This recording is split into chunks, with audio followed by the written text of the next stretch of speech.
In 2025, everyone knows about voguing, but did you know there's actually 3 styles of Vogue? Old Way, New Way, and Vogue Fem. That's it. Or is it? This was initially produced as a piece of short-form vertical content, and it actually performed really well. But I felt there was a lot of depth and nuance that I just wasn't able to cover because of the time constraint, so this is going to be a much deeper dive into the 3 styles of Vogue. Let's start from the top. In 2025, Vogue categories at a ball are generally split into 2 groups. The first would be Old Way versus New Way. These days, these 2 categories are put together in a sort of versus simulation where everyone in the Old Way category will battle each other, everyone in the New Way category will battle each other, and then there will be a final battle between the winner of Old Way and the winner of New Way. In the US these days, it's not as common of a category, and usually you'd expect fewer than 10 people to walk total. That said, in other scenes around the world, such as in Europe and East Asia, this is a much bigger category. On the other side, you have Vogue Fem categories.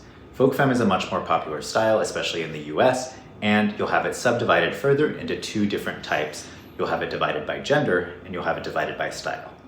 On the side of gender, you'll see categories like Butch Queen Vogue Fem, Femme Queen Performance, Women's Performance, Realness with a Twist, etc. All of these are based on the gender of the people walking them. So for Butch Queen Vogue Fem, you have gay and bisexual men. For Femme Queen Performance, you have trans women. For Women's Performance or cis women's performance, you have cis women performing. And then Twister is sort of a subcategory that is for Butch Queens who walk realness categories, where traditionally there's a part 1 where they walk realness and then a part 2 where they come back and twist, aka walk performance. But it's still, in some senses, a different ballroom gendered category than simply a Butch Queen, and you can't really cross over between the 2. Beyond being split up by gender, Vogue Fem can also be categorized into different styles. The main 2 styles are soft, or soft and cunt, and dramatics. Soft Vogue is a lot about long lines and technique, fluidity and femininity, whereas dramatics is a lot more about sort of show-stopping, attention-grabbing moments, high speed, stunts, dramatic dips. That's a whole debate in of itself. But basically these 2 styles of Vogue Fem are often distinct enough that they get separated at a ball as well, where just like with Old Way versus New Way, you may have all of the dramatics battle each other first and all of the soft battle each other until one final dramatics versus soft battle at the end. The diversity of categories we see today in Vogue hasn't always been the case. When Vogue was first being created and codified as a category within ballroom, it wasn't called the Old Way because it was the only way. The abbreviated timeline of the history of Vogue looks a little something like this. The earliest forms of Vogue were probably not dance styles at all, it was something called presentation. We have to remember that the ballroom scene came out of the earlier drag ball scene. So these early forms of Vogue are much less a dance form and more just about presenting yourself to the judges, using these poses and shapes to create an image that highlights your outfit or shows off your body or something else. Over time, though, this eventually became a category that we simply see as performance, often on ball flyers, but sometimes also called pop, dip, and spin. Pop, dip, and spin referring to 3 of the elements of this dance. Pop, dip, and spin eventually became what we now know as Old Way Vogue, but it also aided in the creation of 2 other Vogue categories. The first is New Way.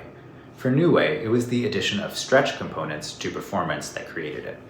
Things like splits or clicks, which is dislocations of the shoulder, as well as sort of gymnastics-inspired motions and more sort of geometric shapes with arms, created a category that sort of split off from performance. The way you'll see it often on ball flyers in the 90s is performance with stretch and performance without stretch. Usually, it was a newer generation of Voguers that was adding these kind of stretch components to their performance, and so they were in their own separate category, and then more of sort of the old guard who were doing it the traditional way were in this category. Eventually, that evolved to what we now know as Old Way versus New Way. On the other side, the evolution of Vogue Fem was a little bit more of a 2-part process. The first step was Femme Queen Performance, which was Femme Queens performing pop, dip, and spin. However, this eventually sort of became a style all to itself. Even though the basic moves were the same, the sort of shape of their bodies and the femininity and the expression of it took on different meanings and created different moves, and over time it became a style in its own right. And then, when Butch Queens started imitating what the Femme Queens were doing, initially there was this category called Butch Queen Voguing like a Femme Queen. This category first was not necessarily a joke, but much more casual category, sort of just as sort of like for fun. but eventually it became a serious category in its own right and led to the creation of what we now know as BQVF, or Vogue Fem. The truth is, even this timeline of Vogue doesn't really paint the full picture. The category names that we use today are just the ones that won grand prize, but they're not the only ones that got their 10s.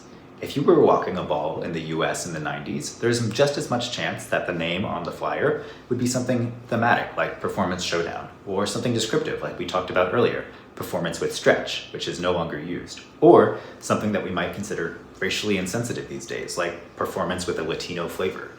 That said, none of these category names are any more or less part of ballroom history than the ones that we use now. Ultimately, the flattening of all of these terms into the sort of simplistic schema of old way, new way, Vogue Femme that we use today is not just sort of an accident or survival of the fittest. It serves a real purpose. In 2025, ballroom is increasingly mainstream and increasingly international.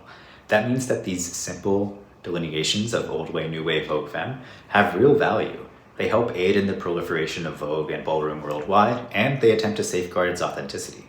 At the same time, though, packaging Vogue into these three mutually exclusive categories of old way, new way, and Vogue Femme has some real risk. It loses a lot of the nuance and truth of the sort of core mother style that unites Vogue. One area that you can see the effects of this sort of mutually exclusive teaching of Vogue is in the styles of other countries.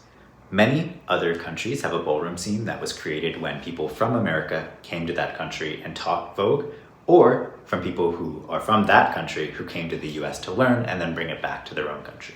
And the result is that they're often much more strict, which in many ways is a good thing. It makes sure that the authenticity is being preserved even outside of the sort of core root of the style in the US. But on the other side, sometimes you have a sort of delineation that doesn't actually reflect the sort of connectedness of all these folk styles. For instance, the categories of arms control and hand performance are something that you'll see split up quite often overseas. But in the US, arms control is very rarely run as a category at all, and normally hands performance will encompass both arms control and hand performance. Now, I think a lot of people from outside of the US see this as sort of a mistake or something that isn't correct because arms control is this and hands performance is this, and you're not supposed to mix them. But in the US, where all of these styles were created, there's a little bit more of an unconscious sort of acknowledgement that all of these styles of Vogue come from the same mother. They come from the original style of performance. And the idea of telling a story with your hands remains the same, regardless of whether you're doing it with boxes and shapes or waves, taps, lines, figure eights, and circles. Now, to be clear, this isn't a value judgment. I don't think it's more correct or less correct to have hands and arms completely separate. But I do think it's an interesting reflection of the difference between the original country that Vogue was created in and the ones that learned it through either someone coming from the US to teach it or someone coming from that country to the US to learn it and then bring it back. I think it's interesting to view this from a sort of evolutionary standpoint, which I know sounds a little bit crazy, but just stick with me for a second. So if we view the sort of original style of performance as a mother species in some sense, eventually as that species changes over time, the traits of that species might become distinct enough in between them to create several sort of subspecies that look like different beings all in of themselves. So if you have a researcher that comes to this Vogue island and takes pictures, they'll be like, yep, there's 3 different species. There's this one, that one, and that one. And they go back to their own country and they teach everyone there. And there's this very strict sort of delineation of the 3. But if you've lived on this island your whole life and you remember when it was just one species, your sort of attitude about the fluidity between these styles is going to be a little bit different.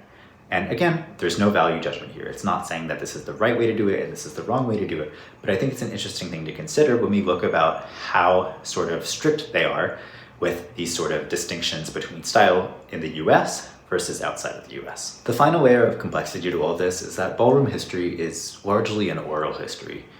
Whether that's because we lost a lot of the information that we might have had to the AIDS crisis, or because the underserved communities in ballroom were not able to access the same degree of sort of record keeping or digitization that led to a more complete picture, the fact is that we're often reliant on the people who are still alive, the people who are still writing their stories, and their own memories. And that's not to say that they aren't accurate, but they may just be a small part of the larger picture.